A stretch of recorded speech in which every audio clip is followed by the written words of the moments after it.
When the first plane struck the North Tower, it destroyed all of the elevators and stairways at the point of impact, and it hit high up in the building. That left everyone below impact with access to stairways, and everyone above impact with no way out. Loreen's son, Matthew, worked on the 105th floor, which placed him above the impact zone.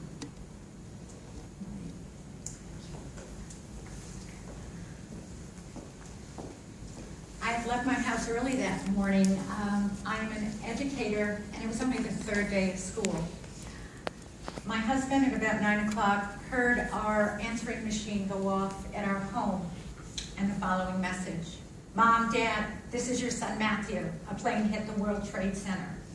Matt rushed in and picked up the phone. "Matt, get out. What are you calling home for?" "You don't understand, Dad. I can't get out. I just called to tell you all I love you." Matthew was 23 years old. He had worked at the World Trade Center for 5 months, and I can tell you, from the time he was a freshman in high school, all he wanted to do was trade. He had other job offers that May, but like so many of the victims of the World Trade Towers, once these people walked in and were on top of the world, they just loved it. And I do take solace in knowing that other than the 2 hours of the attacks from when the plane hit to when the tower went down, my son was the happiest he could have been in that job.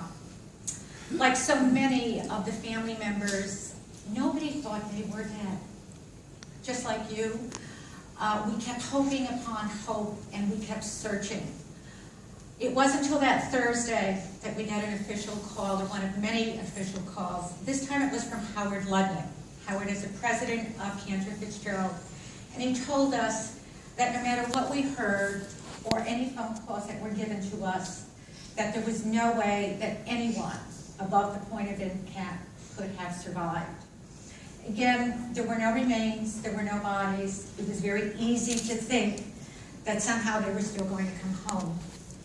I left the house that Friday morning. It was the first time that I had been out since the attacks, and it was a revelation to me. I pulled out of my driveway, and I live in a small little town in New Jersey, and I started to ride down the street, and I had to pull over. In front of me were all these American flags, just one after the other, and placards placed all over buildings and all over the side of the street. "God bless America. United we stand. We will never forget.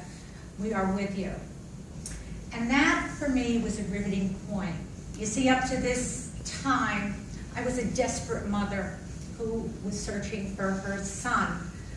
It didn't dawn on me that my country was attacked and that we had all lost these people. And that became something that I took very, very seriously.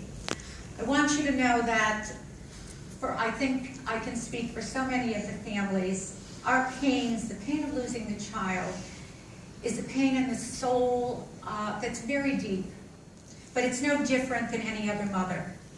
But now I was American, and I had to deal with the fact that there was going to be a lot of publicity, and that there was going to be a new normal for me as I became a 9/11 family member. New normal for me continued in January of 2002, when the police and my pastor came to our door, and Matthew's remains had been found. New normal for me then became talking with other family members about remains, about what to do, how to bury, even as much as how to recover. Because again, it was a crime scene, and we did not have the last say in a lot of areas that a family member usually does with a death that is not terrorist related. I want you to know also that there are, to this day, 1,100 families that have no remains of their loved ones. Matthew was recovered 5 times. The last phone call I did receive, my family, was in 2012 in the summer, and that still goes on today. Like Brenda, I had to find out how to heal. My family needed to do something. And my husband and I decided that we would go and do something that would help prevent any other American family from going through this. So we decided to go to Washington because there was a group that was going to lobby for the 9/11 Commission. Now, I don't want you to think I'm somebody gifted and that's special, and that I had a background for this. I went because I could. I want you to remember that most of the families that were left were young. There were mothers and fathers with very young children. I had 2 boys. My older was lost, and Jonathan, my younger, is in college. So I was able to get the time to go. So for 4 years, on and off, we worked with the 9/11 Commission, lobbying for reform and hopefully doing whatever we could to bring change. My husband is not with me today, and isn't it ironic that the 9/11 Commission reconvened today after 10 years? July 22nd, 2004 was when they presented their findings to the American people. They have reconvened today, all 10 commissioners on their own, to take a look at what they first reported to the American people and to evaluate where we are and where we're going. And it's with pride that I tell you that. It says a lot about our country. I also am very proud of the Matthew C. Sellitto Foundation. Up to this point, there have been 80 scholarships that have been given in our son's name. We have endowments in 3 institutes of higher learning, and we also fund educational programs for teacher training.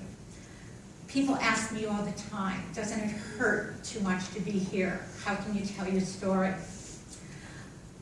I can never thank the first responders and the people connected with the recovery and the rebuilding of 9/11. I come down now from Boston to do tours, and the last part of my journey is the E-train. When I walk out of that subway stop and I look across the street and I look at that site and I see the renewal, it's with the most gratitude, and I know how proud my son would be. Thank you, and I hope that you find that this visit is memorable for you. Thank you.